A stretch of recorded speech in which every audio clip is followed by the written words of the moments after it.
தண்ணியெல்லாம் இருக்கா? சரி, நான் மணிகிட்ட சொல்கிறேன். சரி, பார்த்துருங்க.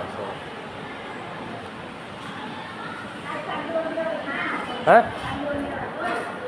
இல்லை, மணி கூட நாங்கள் யாராவது வருவோம். நீங்கள் பயப்பட வேணாம், இருங்க, நாங்கள் வந்து அழைச்சிட்டு போகிறோம். சரி.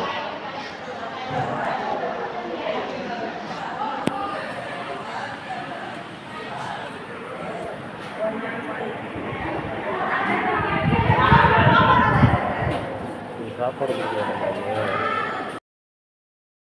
மீண்டும் அக்கறையோடு நம்ம அனுப்பி வச்சவங்களை போய் சென்று நம்ம பார்க்கணும் அப்படின்னு சொல்லி பீமுட்டூர் கிளையின் சார்பாக அதோட தலைவர் மற்றும் செயலாளர்கள், பொருளாளர்கள், சிதம்பரம் உறுப்பினர்கள் அனைவரும் தேடி சென்று அவங்கள சந்திச்சுட்டு கண் அப்சம் பண்ணி எப்படி இருக்கீங்க, நல்லா இருக்கீங்களா, உணவுகள்லாம் சரியாக வருதா, எப்படி கண் எப்படி தெரியுது, நல்லா இருக்கா அப்படி சொல்லி ஆய்வு செஞ்சுட்டு எப்போ அவங்களுக்கு டிஸ்சார்ஜ் பண்ண போகிறாங்கிறதையும் மருத்துவர்கள்ட்ட கேட்டுட்டு இன்னொரு படி மேலே சொல்லணும்னு சொன்னால் மகாத்மா காந்தியே மெயில் செலுத்து போகிறாங்க. இதுமாரிலாம் வந்து எந்த ஒரு கேம்ப்லேயும் நடத்திட்டு வந்து ஆய்வு பண்ணுறதே இல்லைங்க. மனமார்ந்த நன்றிகள். எங்களை நம்பி வந்தவங்களுக்கு இறைவன் அருள் செய்யட்டும்.